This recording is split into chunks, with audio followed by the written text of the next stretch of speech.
Thank you, David. And as always, thank all of you for taking time out of your weekend and out of your year to make this a tradition and to spend time in studying this conflict. It is always heartening to see and also to visit and experience. If you can't tell by the opening comments on our panel, I am going to be a bit contrarian. That is the rut upon which I am going to slide today, true to my tradition. And we are going to, I was asked to look at the subject, the topic, the issue of George Washington, and specifically his advocacy for a different route to Fort Duquesne. That being the original road of Braddock's Road from 1755. Our story this morning begins, however, on August the 9th, 1758, at headquarters, Carlisle, General Forbes. The 50-year-old brigadier general has been feeling quite unwell for quite some time. He is dying, we know that, something he may have been aware of. And as he is experiencing the bouts of whatever illness that is killing him, the last 3 weeks have been especially hard. They have been so hard that he has not been able to rise from his bed. But finally, on August the 9th of 1758, John Forbes is up and about.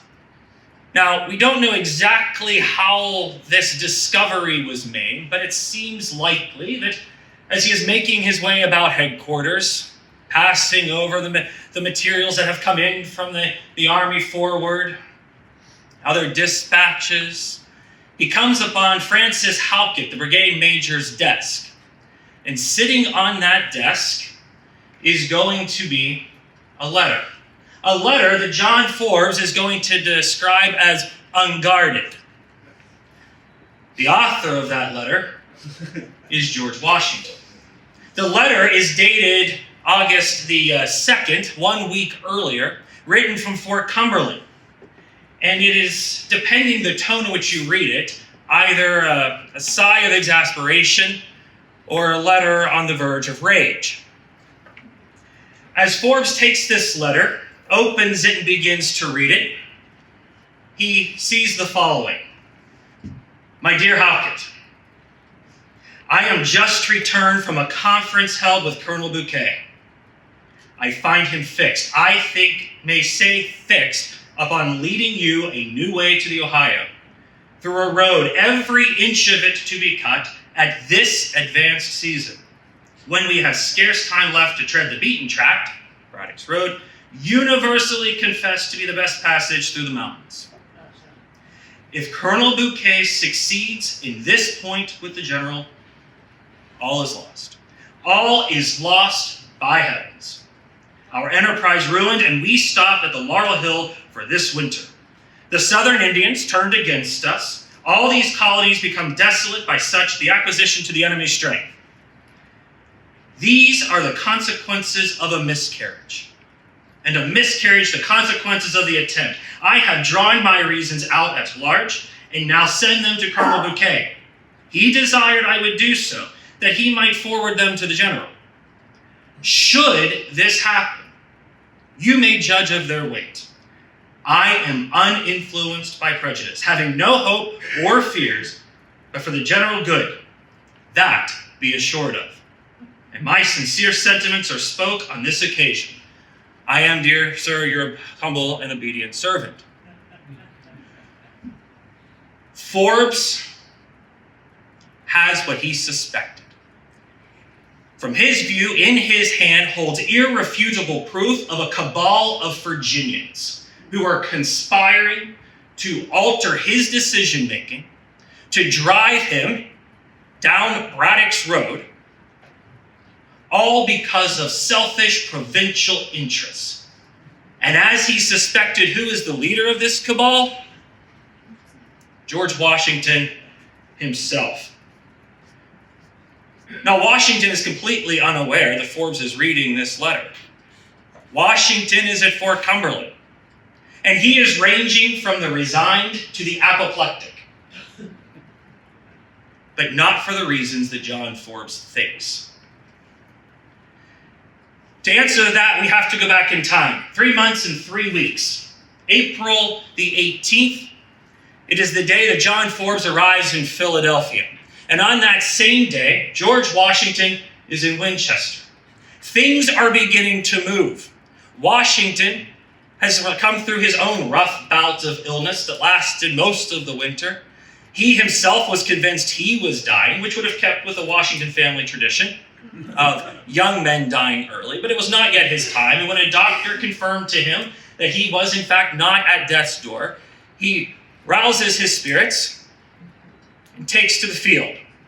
But before he does that, he travels to Williamsburg, where rumors had already circulated that the man was dead. Much to their surprise, he is very much alive, and he goes and he meets with the interim leadership of the colony, John Blair, president of the council. 1758 is a period of political shift within Virginia, and it begins in January when Robert Dinwiddie departs and heads back to England. John Blair is going to serve as interim until the next lieutenant governor, Francis Fauquier, arrives in summer. Now, John Blair is very busy because weeks earlier, in the end of March, William Pitt's circular letter to the governors has arrived, asking them, beseeching them to raise a large military force to aid in this expedition, not just against Fort Duquesne, but across North America. Blair, meeting with the council, summons the Burgesses into session, and they are going to debate this issue of raising more troops. As Washington is meeting with Blair, the Burgesses are meeting at the end of Duke of Gloucester Street in the Capitol, and it's a pretty contentious affair. It will take them 1 week to agree to raise a 2nd Virginia regiment. But keep in mind that this hopefulness of what a new campaign may bring is tinged by experience, and it is not a good one. British arms have very little to show on this continent that would inspire confidence, and especially in this theater. You have 4 years of setbacks, defeats, and outright disasters. And there is no reason for Virginia to believe that there should be any more confidence placed in the competence of British arms. 1 week after meeting, they will agree to raise that 2nd regiment, but it comes with terms and conditions. That regiment, doubling Virginia's strength, the largest provincial force, will expire on the 1st of December. They are available for 1 campaign and for 1 purpose. And if that purpose is not achieved by the 1st of December, that regiment dissolves, and Virginia's contribution is had. It also gives them the opportunity to exert some leverage on this coming campaign. When Blair meets with these Burgesses, he realizes it's going to be a tough sell. And he tells them in his opening remarks to begin this session that he is very sensible at what large sums have already been raised and expended during this war, and how little apparent service has been accrued from it. This shows indeed the insufficiency of only defensive measures. Let us now make a bold push in conjunction with His Majesty's forces in the offensive, and God, I hope, will bless our endeavors. From the time in which they vote to raise that regiment and approve it, until the time that regiment is going to expire will be 239 days. And that window is going to contract with each passing day. Now, as those Burgesses are debating this issue, and Washington is meeting with the colony's political leadership, he also writes to John Stanwix, who is Forbes' predecessor, on the 10th of April. And he conveys what he believes is going to bring success in this campaign. And what he says is very simple. It is going to be an early campaign or a speedy junction of the troops.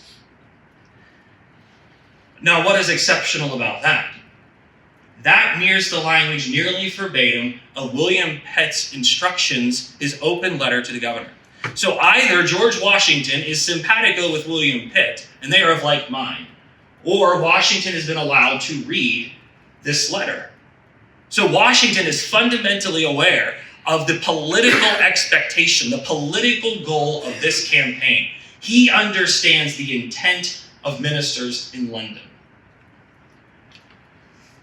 Washington in 1758 is also, by this point in the war, becoming very astute at the interconnectedness of what occurs on a battlefield and what happens in politics. That the two cannot be separated. That first, what you have to do is you have to demonstrate some sort of positive activity, not just for the sake of doing something. You need to do it in order to demonstrate competence. And that competence is going to demonstrate confidence or lead to confidence in the ranks, in the body politic, and also among your allies. Washington receives his instructions to raise this 2nd Regiment on the 24th of April. It will be commanded by William Byrd and seconded by Washington's former aide, George Mercer. And as they are going about the colony raising this regiment, Washington is making his way to Winchester and up to Fort Cumberland. The entire plan is to shift Virginia from the defensive into the offensive. And this will take a little bit of time to achieve. All of those frontier forts, which had been central to their strategy of defense during the raids post-Braddock, they are going to be manned now by militia. As militia units arrive, those provincial companies of the 1st Virginia are going to move out and then up to Fort Cumberland to stage, preparing for this push onto Fort Duquesne. Washington, by the 11th of June, it becomes abundantly clear that a decision is going to have to be made. Now, the Virginians are staging at Fort Cumberland, and others will too, with the assumption that one route to the forts is going to be up the old road, up Braddock's Road. But by the 11th of June, there is already discussion of a new road being cut. They have a choice to make. Go by something old or something new. And by early June, John St. Clair, who has experience on Braddock's Road and in this theater, is already beginning to warn of the complexities, the issues of opening a brand new line of communication. A week afterwards, Washington begins to write. You see it beginning to appear in the correspondence, warning about the perils of a late campaign. This is June. The army is not yet up and concentrated. It has not begun to move. But we're getting dangerously close to creeping into the campaign season. That this clock, not only for the expiration of a regiment, but for the entire endeavor, will be put in jeopardy. The longer this gets pushed to the right. Forbes writes to Pitt around the same time and making a case for choosing a new route. And he says, I should save but little labor, as the road is now a brushwood, the road being Braddock's Road, by the sprouts from the old stumps which must be cut down and made proper for carriages, as well as any other passage that we may attempt. It draws into question that Forbes was certainly not a forester, believing that sprouts are coming up from the stumps of trees felled 3 years earlier, and that they are so thick that they will impede his quick march. But he is already flirting towards commitment to abandoning Braddock's Road and trying something new. He is setting the conditions, the space with Pitt, who won't receive this letter for several months, of why things perhaps will go differently than Pitt had intended. For Virginians, as they are sitting there at Fort Cumberland and they are hearing these discussions about a possible new road, you have a conflict between the known and the unknown, and experience versus inexperience. And that is going to go a long way to provide context for the disintegration of relationships. You have someone and a group of people who have been operating in this theater for several years, attempting and actually projecting power up that road, up that route, against that objective. They know the route. It's not imaginary. They know its twists, its turns. They know its pitfalls, its shortcomings. They know its strengths. Forbes Road, insofar as it exists as a figment of a man's imagination, is just that. It is imaginary. And it is being imagined by people like those who had come before them, who had not been tempered by experience, of what it would take to actually open up a new line of communication, and to do so when time is of the essence. Washington begins to write and express these views to Bouquet. Bouquet is at Raystown. Bouquet theoretically should be passing these observations to Forbes. These observations, these recommendations. But rather than send it in detail, Forbes begins to filter it through his interpretation of motivation.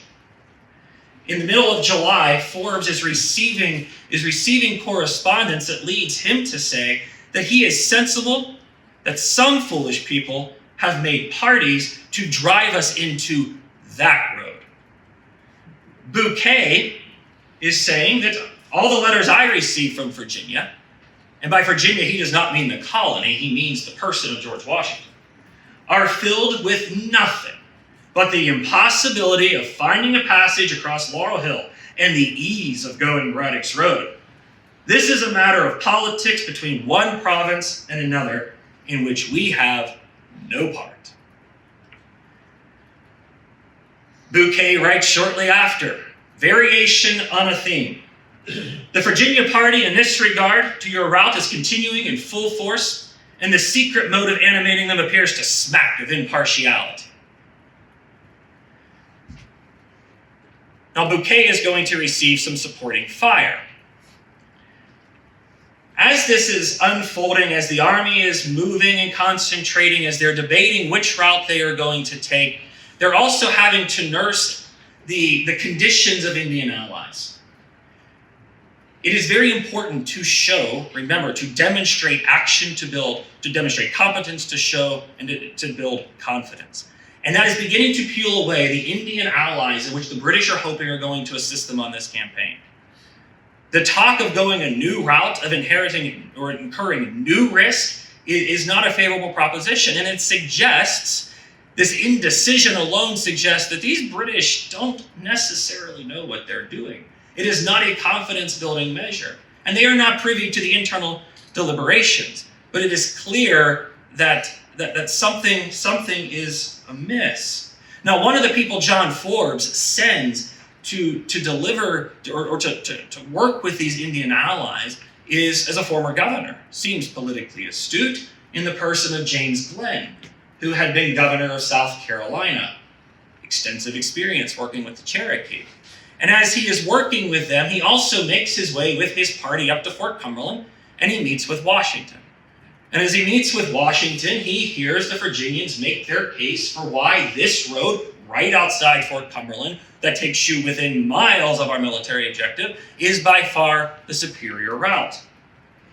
Now, one could argue that Glenn has a case against Virginia dating back to his time as governor. But he is not moved by the Virginians' arguments. But he has no problem sharing his view and ascribing Virginians' motivations to Forbes. When he gets to Raystown, Glenn would write of Washington that in his observation, Washington is a cool and sensible, modest young man, and yet he and all the Virginians espouse Braddock's Road with warmth, and should you meet any difficulties in your march on any other path, it will be said, why did you not take the well-known and beaten road? Now, James Glenn is just not some former governor. James Glenn just happens to be John Forbes' cousin. And just as an aside to give you a sense of who Glenn may have been, when he did arrive and met with Bouquet, he writes to Forbes reporting on Bouquet's camp. And given even the eccentricities of 18th century letter writing, just as an aside, Glenn wrote to Forbes, I am at present sheltered under the feathers of Bouquet, who stretches a fatherly wing over all his chickens. His nest is beautifully built and is kept very clean. In short, a fortified Vauxhall. So that is James Glenn. So this space for Forbes, who is well to the east in a way, Forbes is being conditioned and led by men he is inclined to trust as to what is motivating these Virginians. That it has nothing to do with military operations. It has everything to do with politics. This becomes increasingly frustrating for the Virginians of Washington, Byrd, and others, because again, they are sitting outside Fort Cumberland, standing there looking at this road, watching each passing day. The army, the Virginians, the southern contingent of Forbes' army, is at Fort Cumberland now for nearly a month, sitting, waiting to be put into the field, for some action to be taken, knowing that each day that passes, they are going to lose half their force, and the task is only going to become more difficult. By the end of July, this letter-writing campaign between between Bouquet and Washington, going back and forth, Washington repeating the arguments over and over again, and not making any headway. Washington decides he needs to lay plain and clear that he is not biased by some political motivation. You cannot afford to be biased by some motivation. Why are we ever imagining a post-conflict, post-Fort Duquesne world in which we are going to have or try to seek competitive advantage against the Pennsylvanians if we cannot even get to Fort Duquesne in the first place? We have got to deliver against this military objective, and this may be our best time politically, that we may not be able to afford something that slips into the spring. Washington sends this, and he tells Bouquet, look, I will go wherever I am directed, but someone has got to make a decision. And until that decision is made, this, again, is our argument. And in July, at the end of July, by this time, Bouquet writes and asks Washington to put his words in writing. Now, Bouquet, on one hand, wants to complain that Washington is nagging him with his arguments, but at the same time is asking him to lay out his case, put it in writing, presumably to send it to Forbes himself. And in July, the last week, Washington lays out his case, and he sees it as a time and distance problem. You have this distance. You have these many men that will require this amount of food to sustain operations of this length against this objective. In order to move this many men that distance, you are going to require this much time. By the middle of October, you may have to start making certain assumptions. By the middle of October, any grassland that you intend to use on the mountains up here to sustain your force, you have to imagine that is gone. The first frosts will kill the grass, and now sustainment becomes a very serious issue. So how do you ever intend on projecting the force forward and keeping it sustained simultaneously?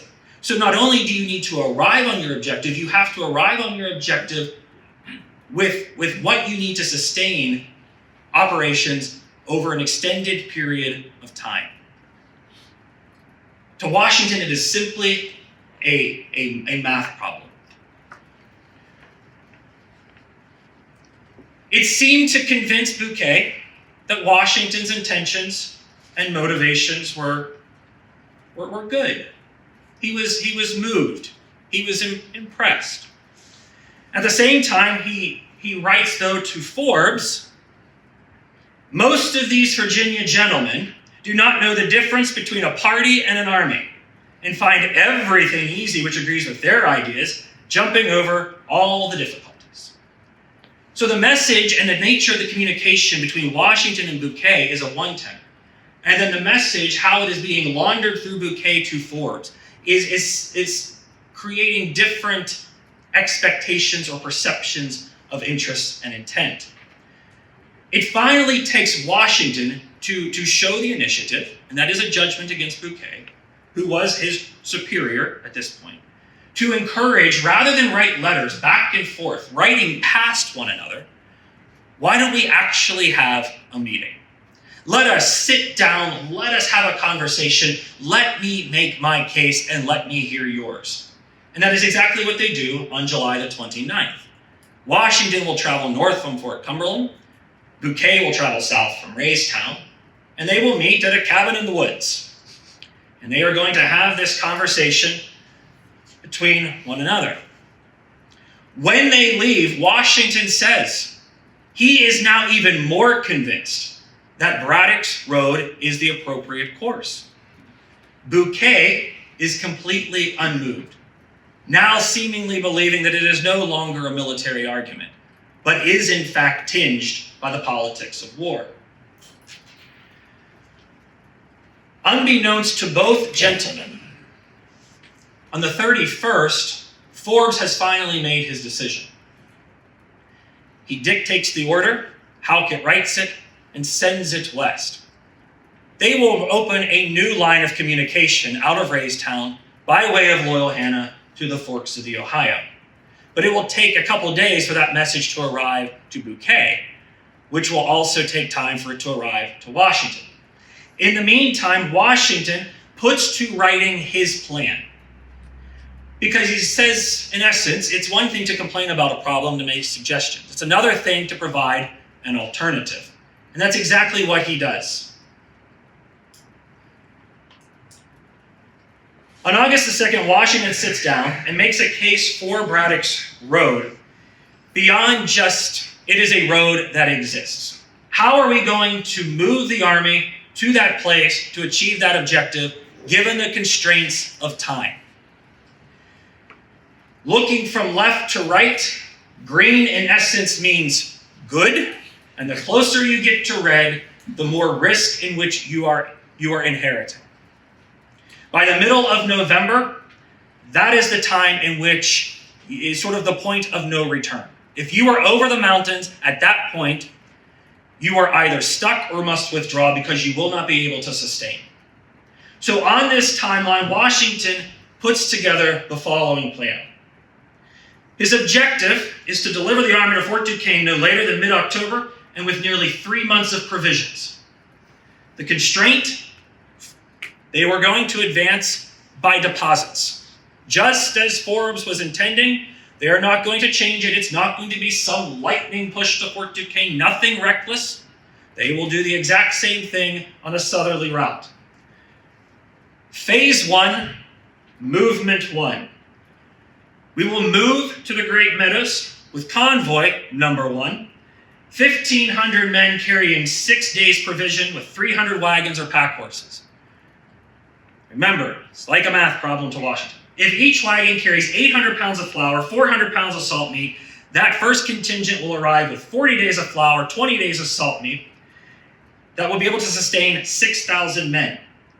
Washington recommends against live cattle. They're just going to run roughshod over any pasture, and they're also going to require guarding. They're going to suck up manpower. We don't have that to expend. We don't have that time. We are going to continue moving.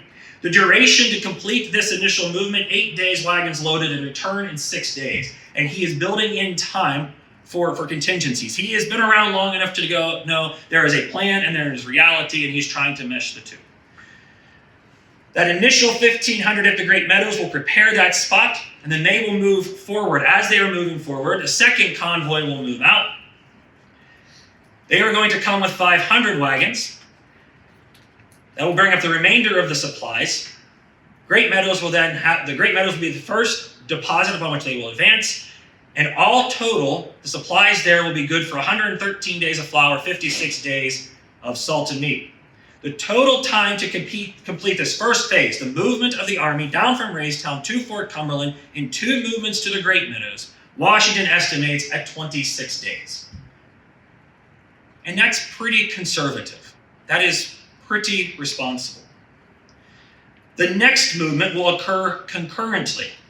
They will move up to Salt Lick Camp. Estimated distance by Washington is 35 miles. This will be conducted in 4 movements.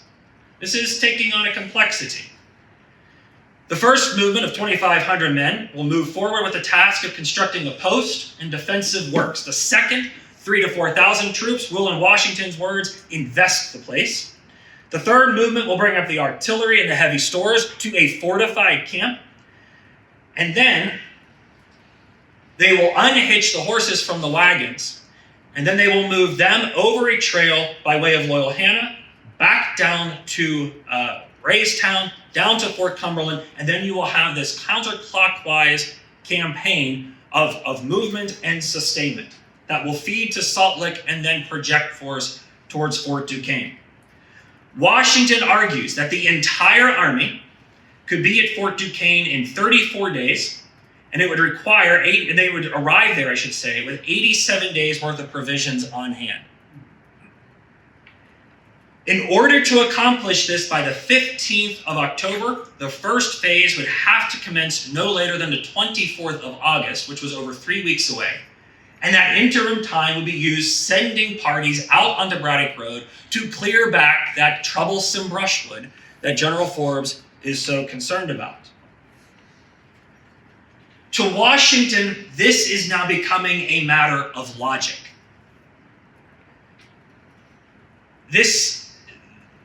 Every inch of this new road that Forbes wants to cut is going to incur so many risks and things that are beyond his control. In fact, why would you do something so risky after so delaying the movement of this army, which, by the way, William Pitt wanted to be in the field no later than the 1st of May, and if after that, as soon as possible.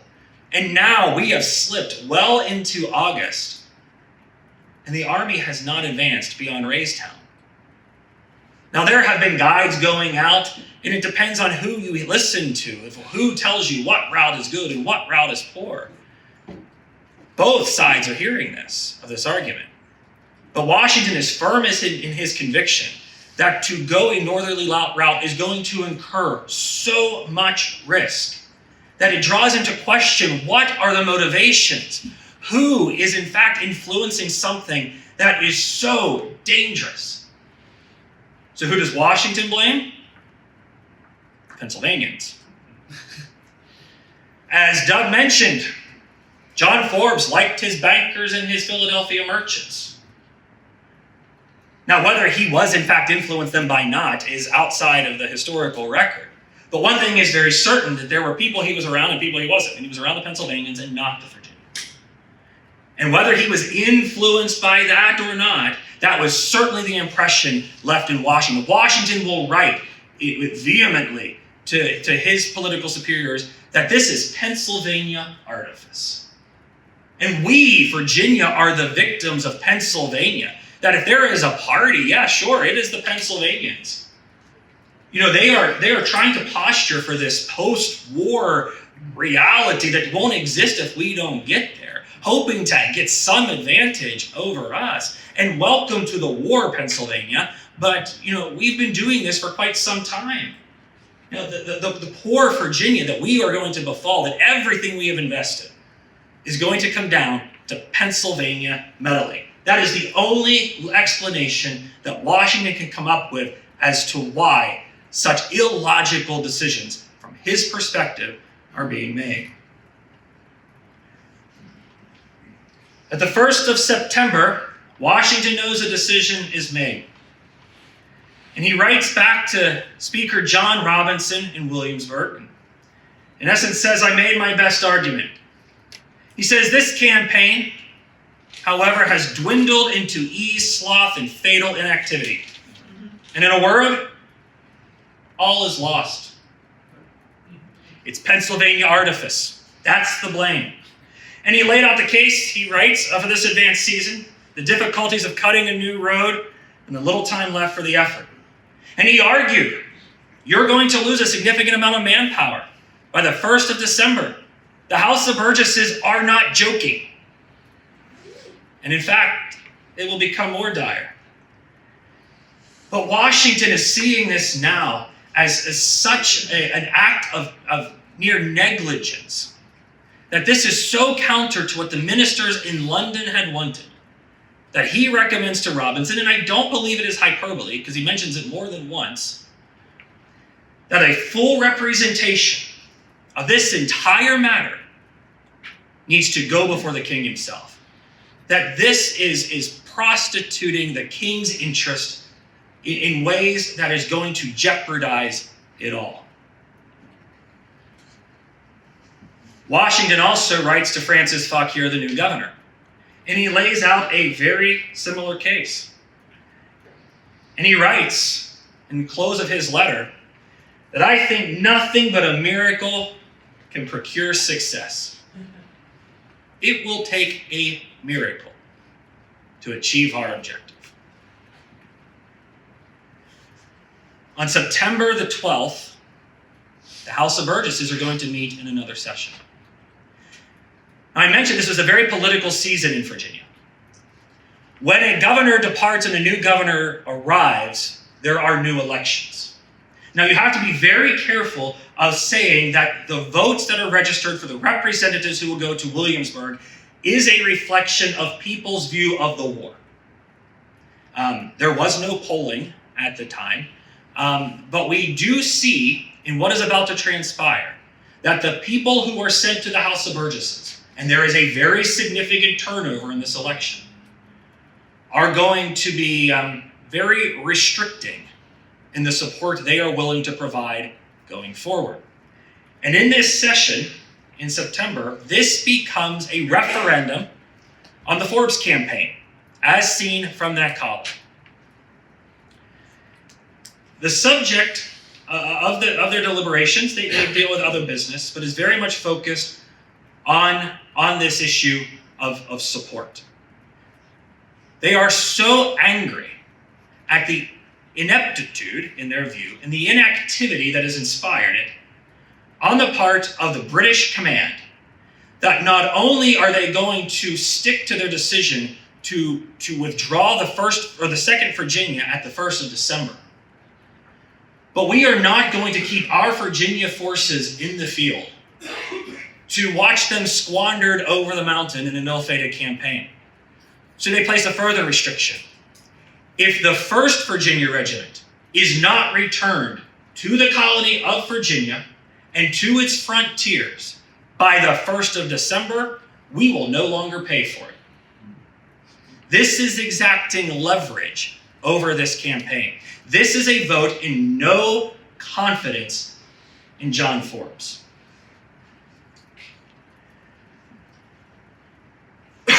Excuse me.